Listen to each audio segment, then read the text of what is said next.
Then another very important thing, and most people don't even bother to, they don't even think that it is income, is when your life, LIC, or any life insurance policy, whether LIC or any other insurance company, when that policy matures.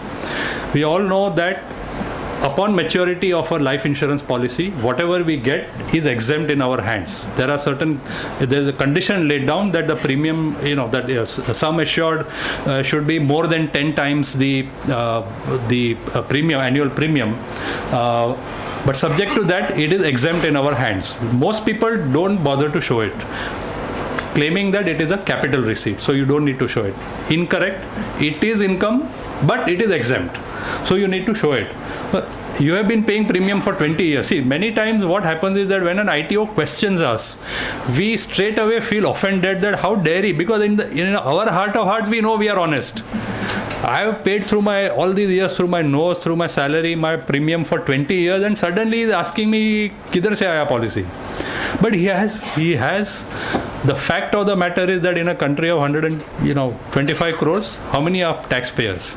So they have to find out tax evaders, and therefore they are bound to ask these questions. The question is that now you have got that sizable amount into your on the maturity of the LIC policy into your bank account, and even LIC has now started straight away crediting into the bank account. They don't, in some cases they may be, but they are asking you to give the bank account details. If you give it exactly on the day of the maturity, the money comes into the bank account. I have personal experience on this, and not just because I'm a director in LIC Housing Finance.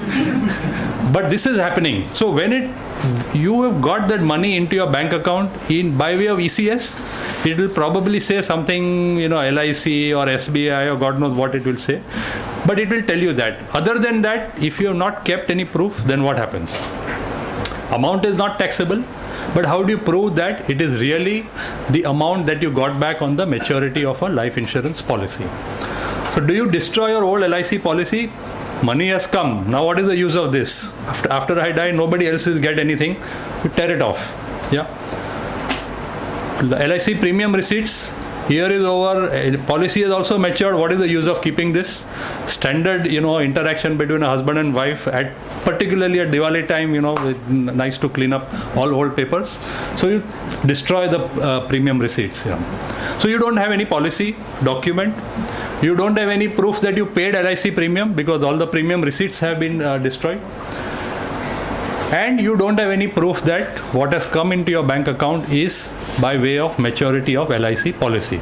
So then, how do you expect the ITO to believe you if you have not kept any of these documents? Are the questions that one needs to ask oneself.